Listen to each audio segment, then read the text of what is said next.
Stop living in constant cognitive dissonance. Stop living in opposite way of what you actually value. Actually start to show up living according to your own values. Or pick a new set of values that fit the life that you are really craving. So you can finally walk out of the cage that you built for yourself. The door is wide open. Walk out. Here is something you need to hear. You're not lazy. You're just misaligned. I'm Kepo. I help high performers get unstuck by taking bold, aligned action. And this is Grow with Kepo, where we speak with influential trailblazers who've made their mark and found the clarity that changed their lives. This is where we get clear, realign, and move toward a life that actually feels like yours. Welcome to the show. Welcome back to the show, everybody. Today, I'm going to be talking about something that I tend to harp on a lot, and it's about living the life of quiet misery. I'm going to go into detail and explain what it really means to live a life of quiet misery.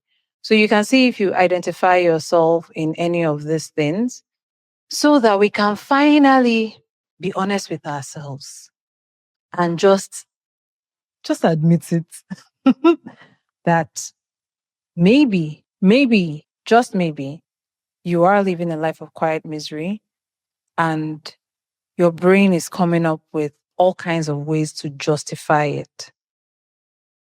You know that very popular boiling frog analogy where, the frog is in water and it's boiling, like it's heating up, but the frog doesn't realize that it's actually in boiling water until the water has reached boiling point. For a lot of us, I think we're waiting until the water of our lives has reached boiling point before we actually do something about it. There is this quote that I used to love back in the day, and I don't know whose quote it is, so anonymous, if you know, let me know, leave a comment. It says, "Only at the precipice do we evolve." It's only when something drastic, something huge, or life-changing, something terrible or something painful that takes you to your lowest low, that's when a lot of people tend to finally change. But I'm here to tell you that you don't actually need to wait till that point. I mean, are you even enjoying this right now? Okay. You know what? Before I go down that route, let me just go into all the different things, like what living a life of quiet misery looks like. As always, I am not talking from textbook. I am talking from a life that I've lived before. And I know very intimately. I wish I didn't know, but maybe it's good so that I can tell you what it's about and so that you don't have to spend so long there. First of all, living a life of quiet misery is like you constructed a cage for yourself and the door to the cage is wide open, but you are choosing to stay in that cage. Living a life of quiet misery, you have Sunday scaries. You have moody Mondays. You have hump day Wednesday. And you have TGIF. And then you have Saturday faff day. And then Sunday scaries again. And it's just that cycle over and over again. When you wake up and it's time to get ready for work, you're like, it's like this grumble or this groan. Or it may be even worse, you're just in autopilot mode where you just get up, you go like, okay, let's just go through the motion. You're not even thinking of your thoughts. And the truth is 95% of what we do as humans is actually from habit. What your brain does when you do something over and over again, after a while, your brain will say, wait, this person is doing this thing quite a lot. You know what? Let's store it in our long-term memory so that the next time this person needs to do this thing, it doesn't require so much energy anymore. Your brain always wants to conserve energy. So just side note, be careful what habits and patterns you're repeating over and over and over again. That is the kind of life that you're going to continue to live, because 95% of the time you're going to be doing what is a habit for you. Okay. Now, When you wake up, you might even start, when you think about the thoughts that you're having, you might even start thinking about how your day is going to go, start having conversations in your head with your colleagues or people that you know that you're going to encounter that day. And like, if Anne from HR or whatever says that nonsense that she says again, then I'm really going to get her this time. But you know what?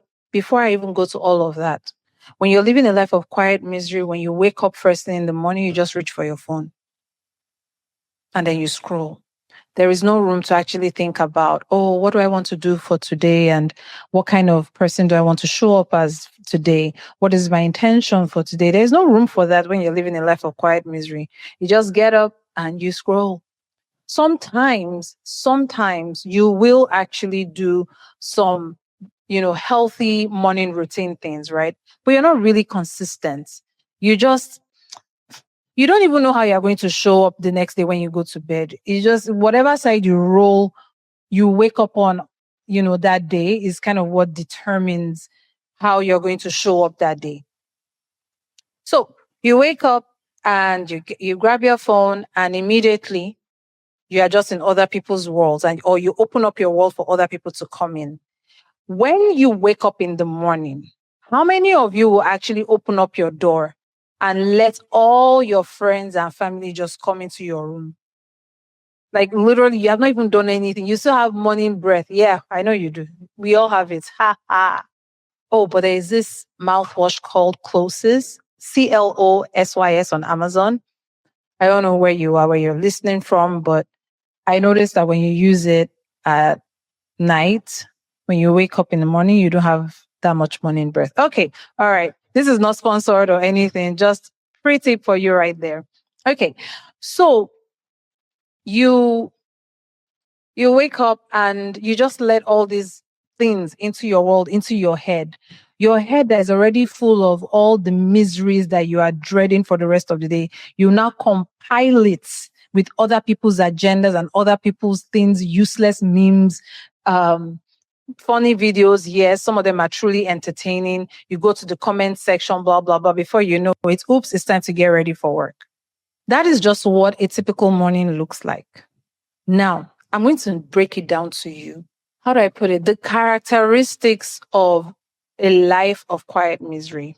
Number one, your values are off. How you are showing up and the way and what you believe your true values are, they are not the same. And it shows up in how you're spending your time, in how you spend your money, and in how you spend your thinking, your mind space, what you occupy your mind with. I'll break each one down one by one. But before I do that, the second thing, main bucket, is when you're living a life of quiet misery, you are constantly in that state of cognitive dissonance. I'll get into that later. Don't worry, we're not going to go into science. Just stick with me because I want you to identify yourself wherever you are so that, like I said, you can finally come to terms with where it is you are at. Awareness is the first step, right? And then make a decision to make a change from today. Literally, as you are listening to this podcast or watching. Hey, quick one. Are you spinning your wheels but not moving forward? I know how frustrating it is when you're putting in the work but not seeing any progress. In my free Raise Your Standards 21-day challenge, you'll get live group coaching to uncover your blind spots. You'll reignite your momentum and finally make those bold moves you've been avoiding. Join the next round or get on the wait list today. The link is in the description. All right, back to the episode. So, going deep into the values. For example, I am going to hurt some people today. You spend stupid money on designer labels, on fancy looking things. And I say stupid money because when we compare it to your actual savings and we compare it to your investment plans and all of that, the things that actually give you the freedom that you truly crave in life, it doesn't make sense. When we even compare it to how much money, how much income you're making on an annual basis. It doesn't make sense. I brought this conversation up with a friend a long time ago. And he was saying that I was basically putting my own standards on other people. That maybe for some people, a Chanel purse is what really brings them fulfillment. Please, I am taking a stand and I am saying it's very likely that that Chanel purse is not giving you the long-term fulfillment that you're truly craving. At the end of our lives, what we truly value is not, oh my God, how many pairs of shoes did I acquire in this lifetime? It's going to be, how did I spend my life? Did I show up? Did I love? Did I do all the things I really wanted to do? What experiences, the memories that I created? That is what you're going to remember. Don't take my word for it. This is just something that I've heard from older people and what I've read that people tend to say on their deathbeds. It is not my own conclusion. At the end of the day, that Chanel purse, or maybe for guys, if you wear bracelets, those fancy Chanel bracelets, or I don't even know the name of the brands, those things, like one bracelet is like $5,000, but you're getting paid $150,000 a year before taxes. Like, make it make sense. And you have car notes. Like, does that even make sense at all? And then when someone now brings to you, hey, you've been saying that you want to launch your own side hustle. You've been saying that you are tired of this 9-to-5 life and you want to carve out your own space. This business coach is really awesome. She's charging, I don't know, I'll just name a number there. She's charging $15,000 for the year. You're like, who is going to pay $15,000? I'm not doing that too. That's crazy. That's ridiculous. First of all, let's not even talk about how much you spent on your college education, especially if you studied maybe in the US or whatever, or maybe if you went to grad school. Let's not talk about how much you spent on your education. And maybe there's even a high chance that you're not even using that thing. Some of us need to go back to our universities and just be like, please just give me back my refund. I'll collect your diploma. I studied electrical and computer engineering in my undergrad, and I just want to go back to my school and just be like, can you just get my refund? I will even give you all my knowledge. Take it. All the things that I learned, right? But jokes aside, when you look at how much you have spent over the year on dumb things, please don't get me wrong. I like nice things. I like nice things. I like those shoes. I like those, I'm not a big purse person, but I like nice things too. I guess I'm one of those people that I can wear shoes from Target, and I can also wear, Alexander McQueen shoes or whatever. Like the whole, it doesn't matter to me. Or maybe it does. But I'm not saying that nice things are not nice. I'm not saying don't ever do any nice thing for yourself. But it's not stacking up. You're saying that you want to start something and they're offering you, hey, this person's an expert in this very thing. And they can help you fast track your path to actually getting similar results. But to you, it's not worth it. Oh, I can figure it out on my own. If you could figure it out on your own, you would be doing it by now. You still won't be stuck, chained in your golden handcuffs, called your 9-to-5 that you do not like, or whatever it is that you're doing now that you do not like. If you could do it yourself, you will be doing it by now. But then when we collate how much you spent the entire year, sometimes it's going to like maybe $20-something thousand. And some of you might be listening saying, Kepo, who do you know is spending $20-something thousand on material things, on shoes and clothes? You that you're asking, you are the one spending it. And if you're not spending that much, whatever your level is, your budget level, pick it. Don't try to get out of this and say, but I'm not spending $22,000 on clothes and shoes. Just calculate it in reference to how much you get paid, in reference to what else you could be doing that will actually bring you a better return, in reference to what is truly important to you now and in the long term.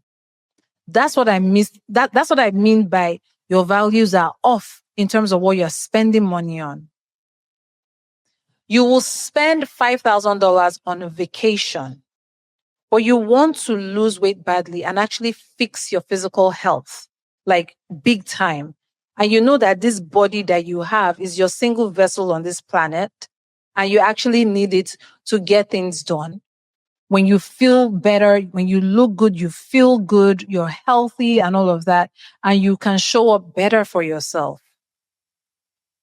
But you say, why will I pay $500 a month for this badass, health and fitness coach that is actually going to help me transform my body inside and out and will help me fix my ridiculous relationship with food, and I'll get in the best shape of my life, and I'll be amongst other people, other men or women who are actually going through the same thing, because there's something called social learning. We learn from each other. We are stronger when we lift others up. We are stronger when we are going through the journey together. And you have all of that for $500 a month, but God forbid. But then you are happy to go on not 2, but 3 vacations throughout the year. That will, in total, when you go back, you see that, man, this thing actually cost me like maybe $3,000 to $5,000 each, a pop or something. Again, I love vacations. I love to travel. As of the time of recording this, with my Nigerian passport, which is about to change by God's grace. Don't worry, it's a matter of time. With my Nigerian passport, I've been to 43 countries, I think. Yeah, over 40, I know. I love to travel. And yes, I'm bragging about it because something to brag about. I am proud and I'm happy to share that with you, to tell you how much I love to travel, but to also tell you that I have lived this life of quiet misery. I have done this thing where I spend stupid money to travel, but then there's that other thing. I'm like, who's going to pay that much? I'm not doing that. But then at some point, you have to collect sense. You have to collect common sense. But that's the thing about common sense. I think it's Brendan Burchard that says this. He says common sense is not always common practice. But you know this, and I don't know why they call it common sense. Do you know why? They should just call it rare sense, or the sense that you get when you're ready to have sense. Anyway, my point is, I love to travel. I love these things. But then at some point, you're going to have to put your life on a scale, or put on a new set of lenses and just look like this path that I am on and where I want to be 5, 10 years from now, 3 years from now. If I continue on this path, I'm not going to be here. If I continue on this path, I'm going to continue to sign in to Slack and Microsoft Outlook to my 9-to-5 work. And my own passion will just continue to suffer while I work hard to bring other people's dreams to come to pass. Make it make sense. The other place where the values don't match is how we spend our time. There was a time in my life that, in fact, honestly, Netflix should have paid me for the amount of Netflix that I watched. No. There was one show that is a Turkish TV show. It's so good. It's historical fiction. And each season has about average 90 episodes, and each episode is about average 45 minutes long. That's 5 seasons. I watched that whole thing. In fact, I wish, I don't have my phone here. I want to do the calculation. So 5 seasons times 90 episodes times 45 minutes. Let's try to do that actually. That's about 5,000 minutes times 5. So 25,000 minutes divided by, I don't know how many minutes there are in a day. My brain is not working that quickly, but do the calculation. It's 42 working days. 6 weeks.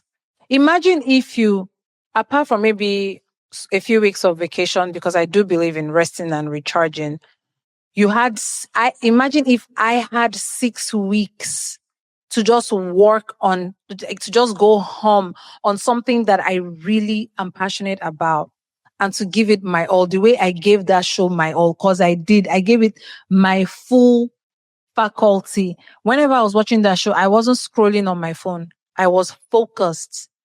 And then when I'm done watching the show, I would look at my pipeline, because at that point I was a weight loss coach. I'll look at my pipeline and I'm like, why is this not happening now? Like, I'm not getting enough clients. Well, sis, gosh, I wonder if you had spent all that time that you used to binge on Netflix to actually go deep on your content that will attract your ideal clients, contract that will actually give value to people, and they'll just be knocking on your door and just like, shut up and take my money. I want to work with you. What if you did that? But that is the thing with we human beings. When we are doing these things where our values are just off and the way we are showing off just doesn't make sense. We dig deeper into it, because it now becomes this vicious cycle where we have this negative self-talk where it's like, why am I doing this? Why am I showing up like that? And that talk, the way we go about it, we end up in a not so great place. We beat ourselves down instead of us just like, okay, you know what? All right, I was in autopilot. I kind of, just got distracted and got so lost there. I'm going to change right now. I'm going to pivot right now. For some of you listening to this or watching this, this is your moment to actually just stop and pivot right now. Like, okay, you know what? I was being stupid. I was showing up like someone who doesn't have anything to do or anywhere to go in this life. But now, okay, I realize it. I'm going to change my mind. I'm going to change how I show up right now, starting right now. I forgive myself for showing up like this, maybe for the 117th time. But you know what? I'm getting up again and I'm going to try again. I'm going to give myself my very best again. But no. When you're living the life of quiet misery, do you know what you do? You dig deeper. You're like, and you feel so bad. And because you feel so bad, you kind of need something to make you feel happy or to make you feel good. And so you click next episode, or you allow Netflix to just do that next episode. And you just kind of get comfortable, and that voice in your head is gnawing and telling you, but you're just like ignoring, like, just shut up. I'm just going to watch this thing because it'll make me happy. Or you might move to another vice and just like, okay, you know what? Let me even order that taking. Hey, what's that burger place or what's that ice cream or whatever to feel good? And then you feel good temporarily. But again, emphasis is on temporarily. Because when you now do that, you're now like, why did I even eat that thing? That did not even make me feel so good after all. And because you don't feel so good, you're like, okay, let me just watch the next episode. It's crazy. This is madness. And I have every right to say this because I've been there too. I'm not dissing you. I'm not trying to insult anybody. When I talk about your values are off in terms of what you focus on, what you put your mind on. On one hand, you say, I want to be a world leader, or I want to be best in class in this business, or I want to be best in class at my job. Or, you know what? I want to create a life that is financially free. I want to make enough money so that I don't have to worry about money, worry about working. So I can actually work on things that I enjoy. You say all of that, and then instead of meditating on those things that might help you to actually get there, to actually become that person, you instead think on all these thoughts that don't get you anywhere, like the ones that I just went over earlier. You think about other people that are killing it, you compare yourself with them. You think about maybe a time in your life where you were killing it and you're wondering, why am I not like that? You'll be asking questions that don't have any answers, or maybe questions that you already know the answers to, but it's better for you to just stay in that question mode, because then you don't really have to answer anything and you don't really have to take any action. Hello. Who can identify yet as living a life of quiet misery just yet? Like, seriously, at what point is this going to end? Is it when you are 44, when you're 49, when you turn 52? I mean, like, or when you finish spending maybe 3 decades in a career that you are not really passionate about? Or is it when something pops up in your life where you suddenly need a huge lump sum of money and you don't have massive savings and you have to keep working because you actually need to now, you just need to keep your way of, making those bills. And you're not free to actually pivot and do what you want to do. Like, when are we going to stop this thing? When does it end? It's the life of quiet misery. On the outside, you're successful, you look good, you're wearing your designer labels, like, you're smacking on your lipstick. Actually, if you're on YouTube, how do you like my lipstick shade? It's so cute, right?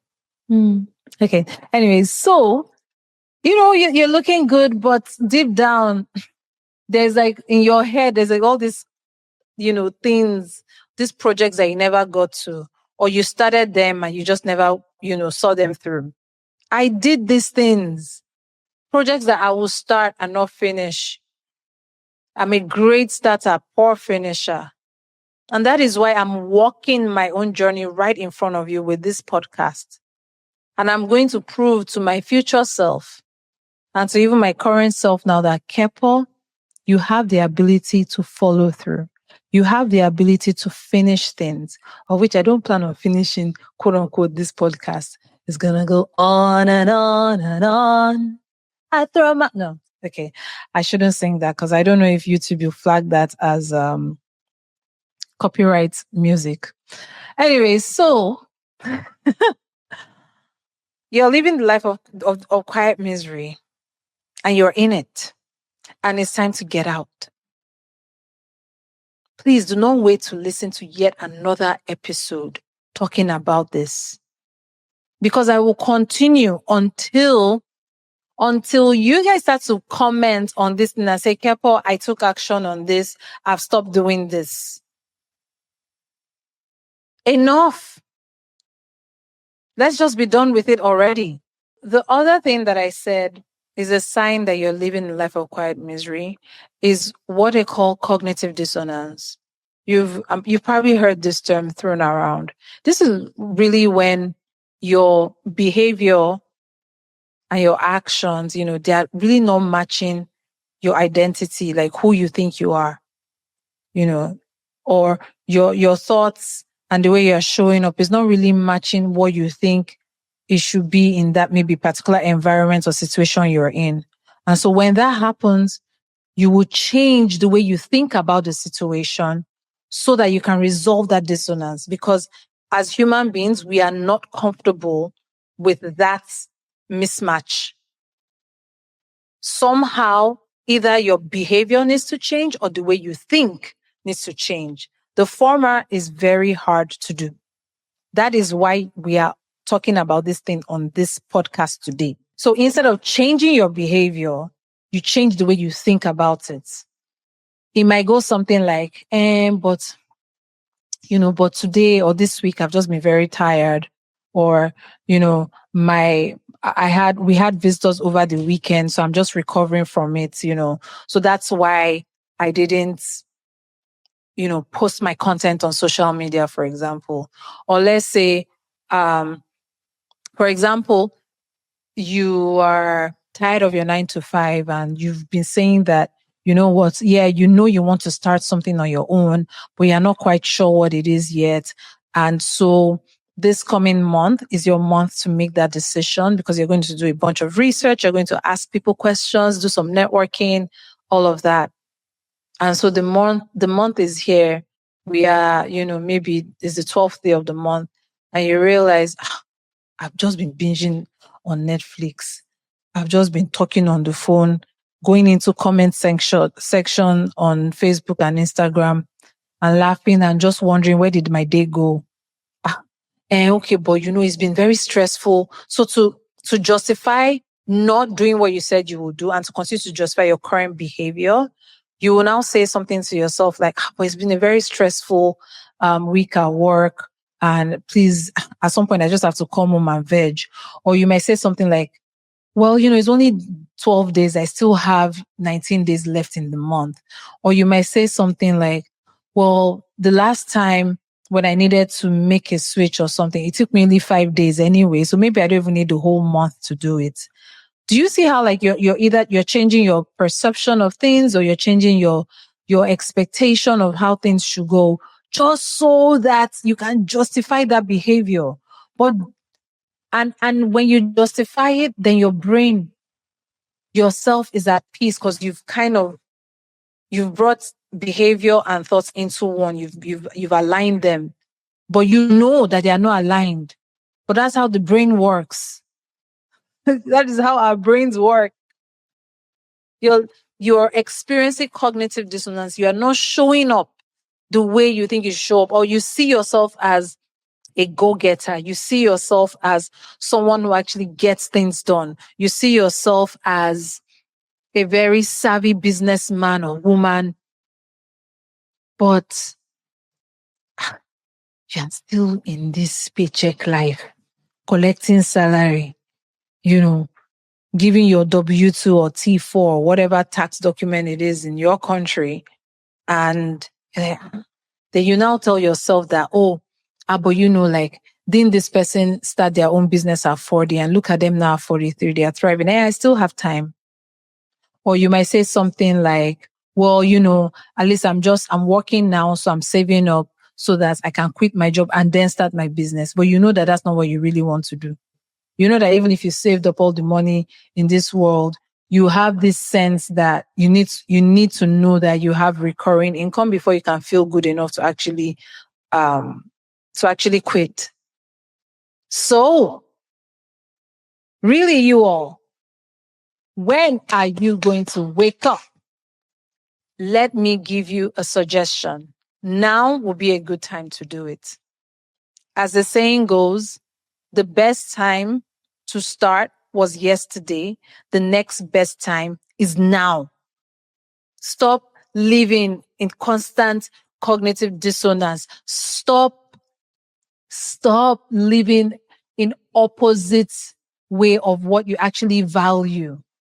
Actually start to show up living according to your own values, or pick a new set of values that fit the life that you are really craving. So you can finally walk out of the cage that you built for yourself. The door is wide open. Walk out. Thank you all for listening. Thank you for watching today. I hope this helped you. If it did, make sure you share it with someone that you think can help, because you know how we do it here. We pay it forward. But as I always say, most importantly, take action today. Make a decision on what you are going to stop doing and what you are going to start doing, so you can finally stop living a life of quiet misery. See you all on the next episode. Toodoo. Thanks for tuning in to Grow with Kepo. If this episode sparked something for you, subscribe, share it with a friend, and keep growing.